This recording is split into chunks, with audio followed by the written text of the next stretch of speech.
ఇచ్చాడంటే సో 3 టేపులు ఇచ్చాడు. 64 centimetres, 72 centimetres, అలాగే 96 సెంటీమీటర్స్ ఇచ్చాడు. అయితే అవి కొలతలు కలిగి ఉన్నాయి. ఏ కనిష్ట కొలతను 3 టేపులు ఖచ్చితంగా కొలవగలవు? నా క్వశ్చన్ అది. ఫస్ట్ నేను ఇచ్చిన దాంట్లో 64, 72, 96 అది రాసాను. ఈ 96, 64, 72 అనేది 8 టేబుల్లో పోతాయి. అందువల్ల 8801, 8901, 81201 రాశాను.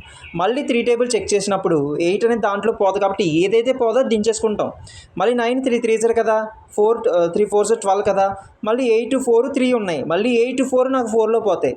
అలా చూసుకున్నట్లయితే 4 2 4 1 సో టోటల్గా 2 3 1 వచ్చింది. అవునా? నేను ఇందాక 3 ప్లేస్లో 2 కూడా పెట్టుకోవచ్చు. అలా మీరు ఎలా చేసినా వస్తుంది, కానీ నాకు ఇలా సింప్లిఫికేషన్ అయింది కాబట్టి నేను ఇలా చేశాను. సో ఫైనల్గా నాకు వచ్చిన నెంబర్స్ అన్నీ కూడా మల్టిప్లికేషన్ చేస్తే 8 × 3 × 4 × 2 × 3 × 1 చేస్తే నాకు 576 సెంటీమీటర్స్ వచ్చింది. సో ఓకేనా friends, thank you so much. Video నచ్చితే లైక్ చేయండి. కొంచెం మార్కర్ ప్రాబ్లం వల్ల ఇలా రాసింది. So sorry friends, and next time గురించి ఇంకా క్లారిటీగా ఉంటుంది. సో వీడియో నచ్చితే లైక్ చేయండి. Thank you so much.